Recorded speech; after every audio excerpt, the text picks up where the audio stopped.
years old, died by suicide.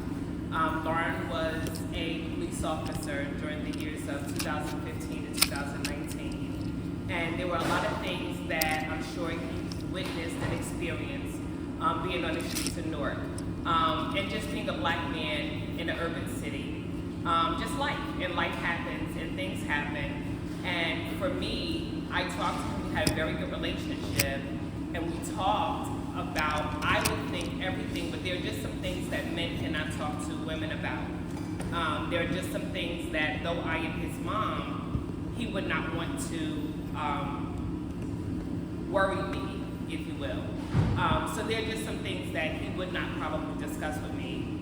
So it really does take a village for men to have, women need a village as well. But for men definitely need a village. A lot of times I understand that men are raised to keep their feelings to themselves, not to talk about things. Man up, don't worry about it, you know, just go on about yourself, you'll be all right. But I don't think that that's true. Men still have feelings and emotions, just like women do. And so they need to express them some kind of way, but yes, I do believe that they need to have a safe space. And so I was fortunate enough to learn and meet William Michael Barbee, who has the Man Village. And he did have a co-ed session one Saturday, and he had women to, join. So I got to see and experience what the Man Village is about. Excuse me. So William Michael Barbee will come up and talk more about that. But with the Yana Foundation, in suicide awareness and prevention, we've hosted a suicide awareness walk in the city of Newark last year on September 12th. The city of Newark has never had a suicide awareness walk. And I did not know that the amount of people who are affected by suicide, because again, there's that stigma, there's that shame, you don't talk about it, you just move on and let it be. But we need to learn to be bold and talk about it and call it what it is.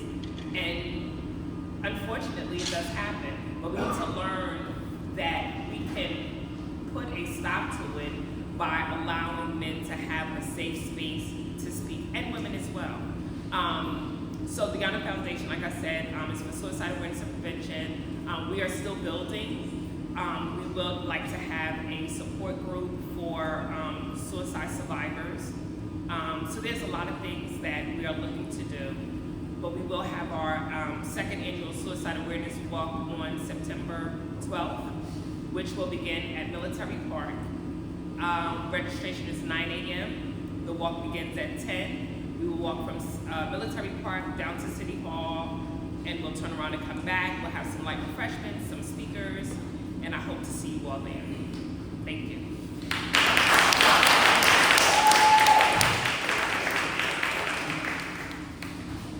I'm sorry. And so now we will hear from William Michael Barbee of Man Village.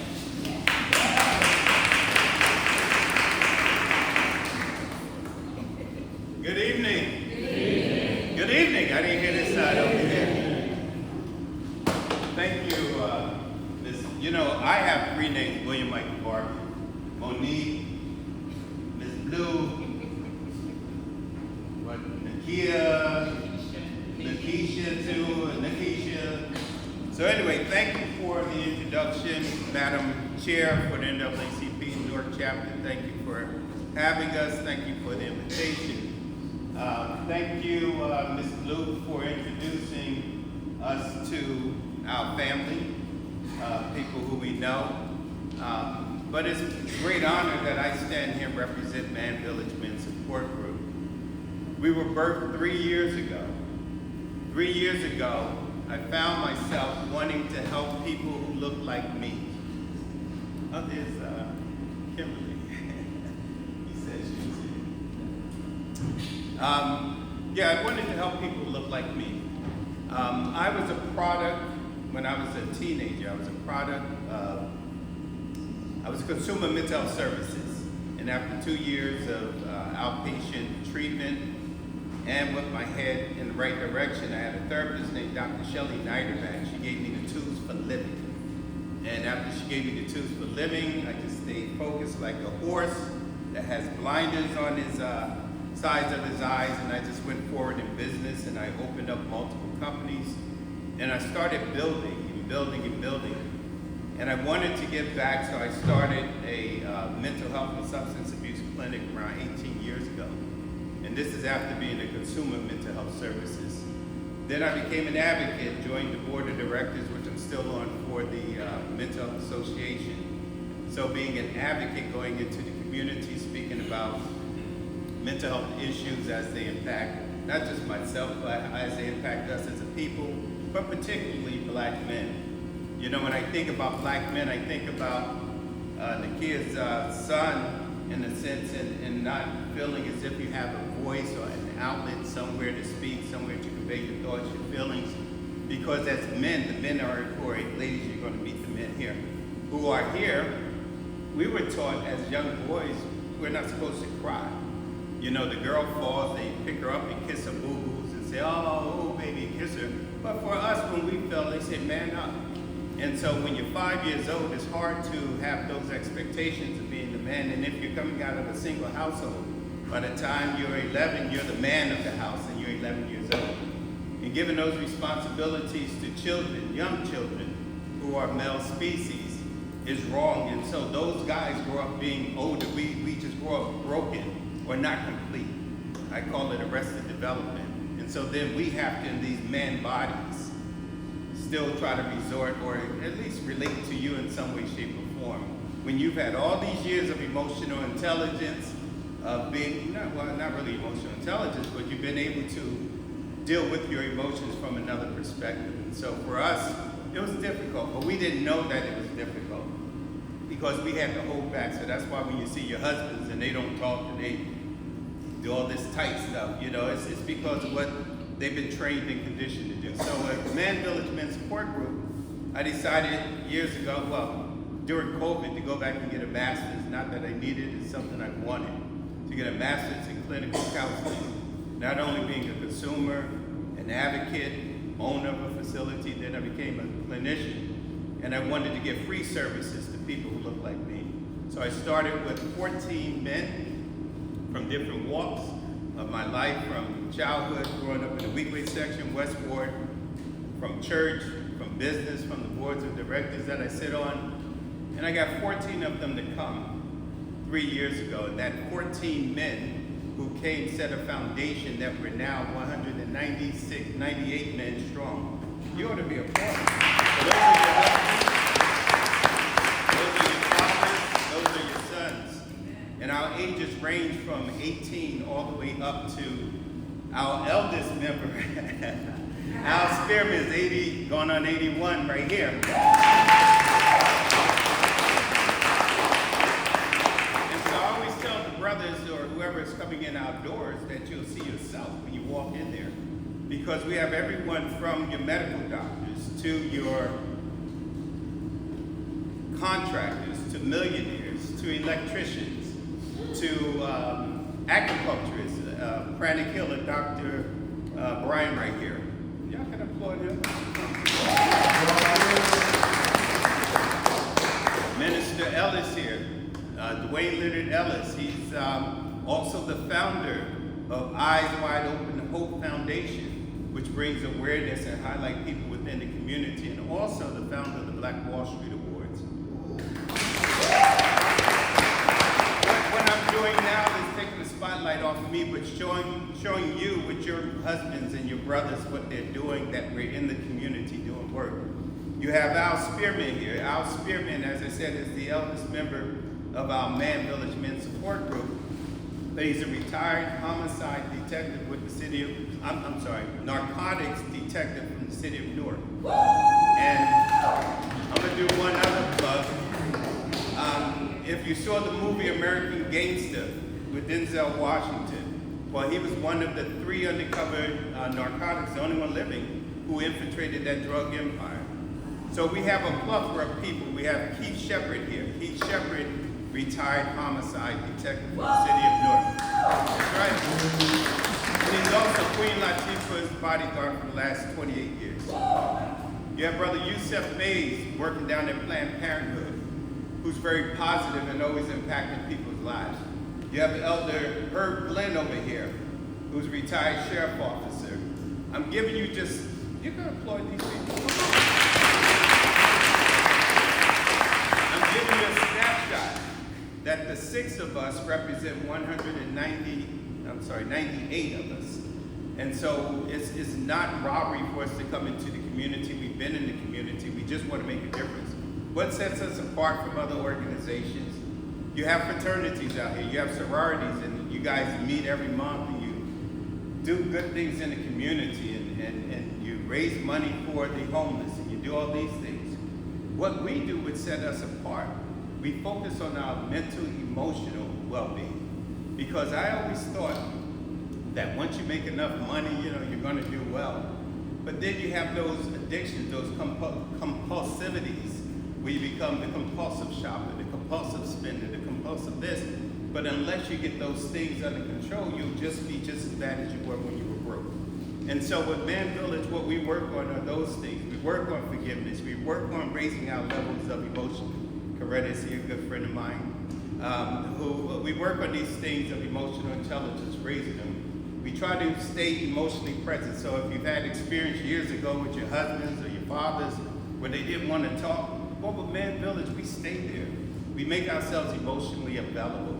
We make sure that we understand our emotions, so when we get the hairs, we don't hit the wall anymore. We learn how to stay in those uneasy situations. Not only do we know our emotion, we know our triggers. And once we start learning those things, we're able to, even if we disagree with someone who's in front of us, we're able to look at it and empathize. So that's the 4th stage of emotional intelligence, offering empathy, seeing the world from someone else's lens. And so we work on this repeatedly, and once you do those things, you have conflict resolution within yourself. Therefore, you can control the environment to have conflict resolution on the outside. So these brothers here are just a constituency, so we do things in the community. So being able to give back to the community, I sit on the boards of a few organizations, and what we try to do, like with the Salvation Army, I've been on that board. The reason I jumped on that board, in 1980, our house was set on fire. We were homeless. I started dealing with other levels of mental health stuff as a teenager. Didn't know. I went to high school smelling like smoke, but I was homeless for 2 years. I didn't know in 20 short years I owned the office building across from where we lived as a homeless person at the Lincoln Motel in East Orange, an evergreen place.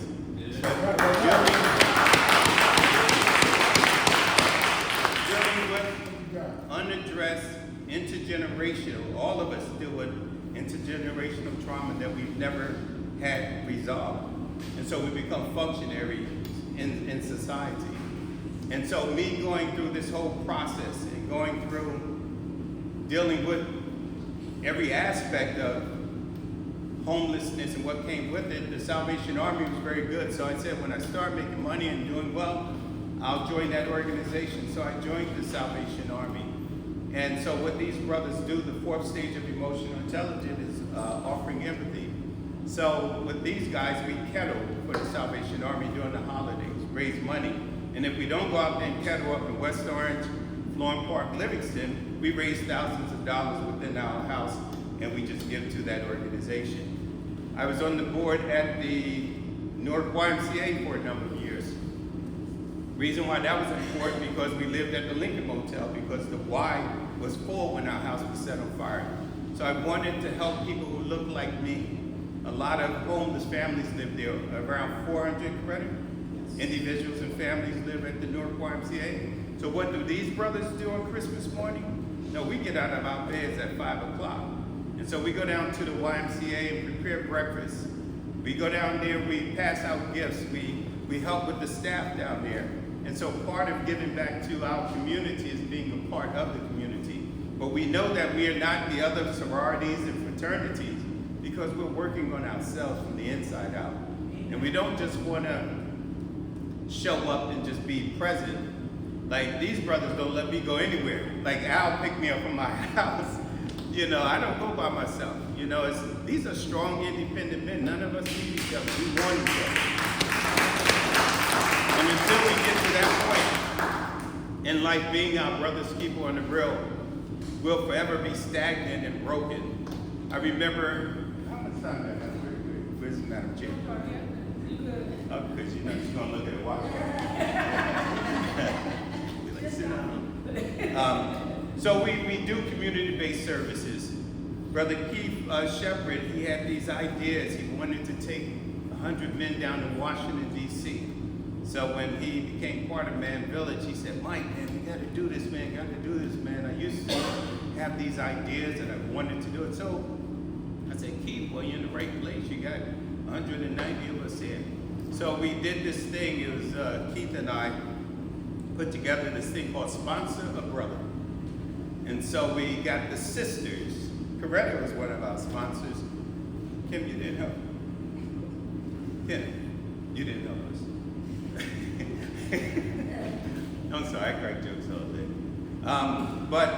So we sponsored a brother, and these sisters paid for our brothers to go down on the bus to eat 2 full meals while we were there. We had enough money for gifts in the very end. So we're grateful for the work that they're doing there. He came up with another idea. He wanted to go down to the Youth Detention Center. His former principal at Westside High School, Mr. Potts, used to feed the youth at the Youth Detention Center. So Keith, 10 years later, said, Mike, let's get this thing done. So these brothers here said, well, let's do it.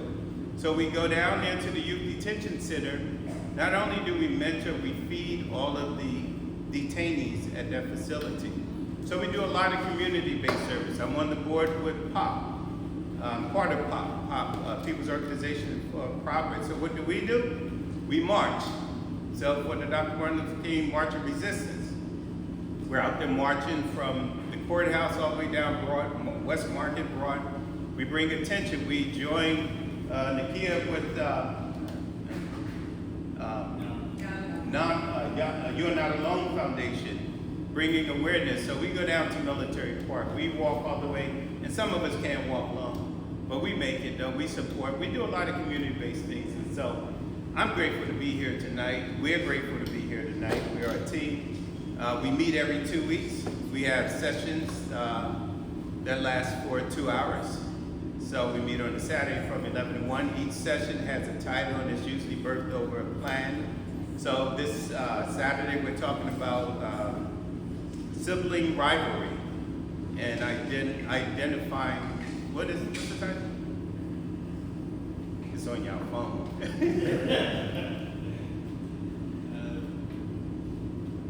I think we have a slide, so for this upcoming weekend. Right. So finding your identity, right? Thank you, Brother Mason. So we're constantly doing stuff. So we look forward to doing more work in the community. We're grateful for this opportunity. Thank you for having us. It's been good working with you. Have a brief. But thank you for having us. You ready? Hi, I'm William Michael Barbee. I had a wonderful time here at the NAACP Newark branch. We tonight talked about men's mental health and awareness. And so from Man Village perspective, Man Village Men's Support Group, I'm the facilitator. We can be reached at manvillage.org. Once again, we are grateful to the NAACP. Thank you for having us. God bless you.